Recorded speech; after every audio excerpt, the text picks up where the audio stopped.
আমাদের জীবনে অমূল্য যা কিছু আছে তার মধ্যে অন্যতম হচ্ছে সময়। সময়কে ধরে রাখা যায় না, তাই না?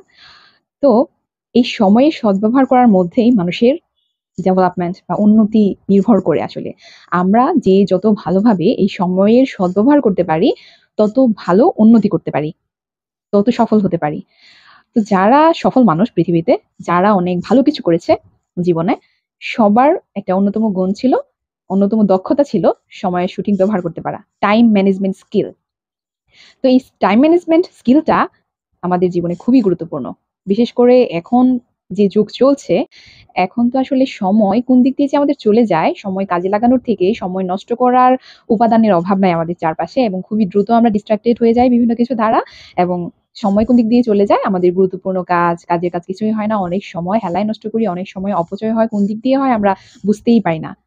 কারণ চিন্তা করেন, একবার সোশ্যাল মিডিয়ায় যদি আমরা ঢুকে যাই আর রিল, শর্টস এগুলো একের পর এক সামনে আসতে থাকে, আর আমরা ভুলে যাই যে আমাদের সময় যে ঘন্টার পর ঘন্টা চলে যাচ্ছে, আমাদের অনেক গুরুত্বপূর্ণ কাজ পড়ে আছে, সেগুলো কিন্তু আমাদের মাথা থেকে টোটালি উধাও হয়ে যায়।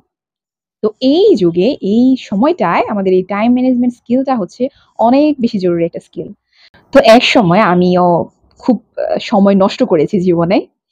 কিন্তু জীবনের একটা পর্যায়ে এসে আ সময়টাকে কাজে লাগাতে শিখেছি। টাইম ম্যানেজমেন্ট স্কিলটা ডেভেলপ করার চেষ্টা করেছি বিভিন্নভাবে। তো সারা বিশ্বে বেশ কিছু জনপ্রিয় টাইম ম্যানেজমেন্ট টেকনিক আছে। আ যেগুলো হচ্ছে খুব সফল ব্যক্তি যারা জীবনে অনেক ভালো কিছু করেছে, তাদের হচ্ছে পছন্দের কিছু টেকনিক।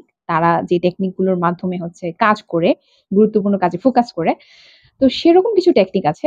তো এর মধ্যে অন্যতম একটা জনপ্রিয় টেকনিক হচ্ছে পোমোডারো টেকনিক।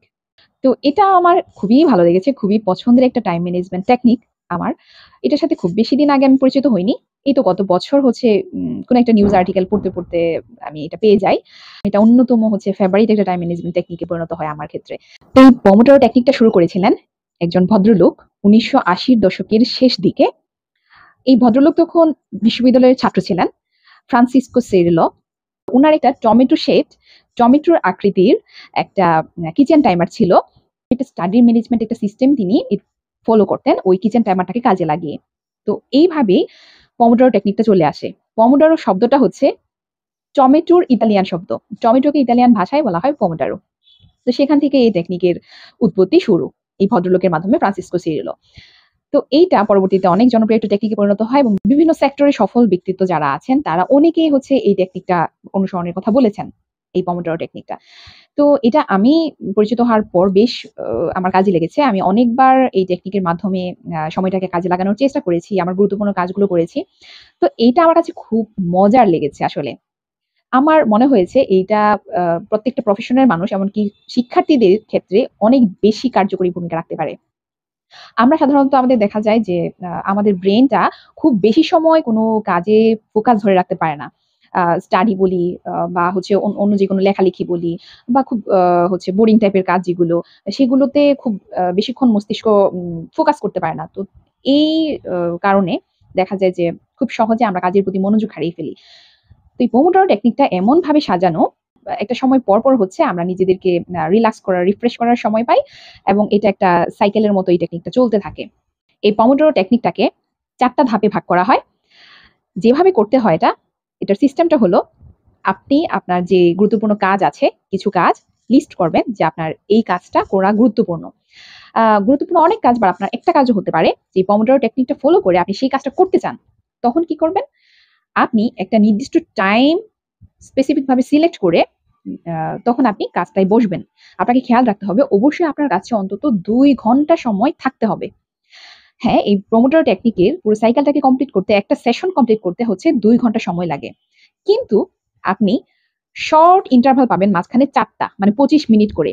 টেকনিকটা হলো, আপনি কাজে বসবেন, ২৫ মিনিটের জন্য আপনি ফোন বা আপনার ওয়াচের টাইমার সেট করবেন যে ২৫ মিনিট আপনি এই জায়গা থেকে উঠবেন না। যেখানে কাজে বসবেন, কোনোভাবে কোনো ফোন ধরা না, অন্য কোনো কিচ্ছু না, দ্বিতীয় কোনো কাজ করবেন না। শুধুমাত্র যে কাজটা আপনি করতে চান, গুরুত্বপূর্ণ কাজটা বা পড়াশোনা, লেখালেখি যাই হোক, সেই কাজটা ছাড়া আর দ্বিতীয় কোনো কিছু করবেন না। ২৫ মিনিট। ২৫ মিনিটের জন্য টাইমার সেট করে রাখবেন স্টপওয়াচের মধ্যে। তো টাইমারটা যখন ২৫ মিনিট কমপ্লিট হয়ে যাবে, অটোমেটিক অ্যালার্ম বেজে উঠবে।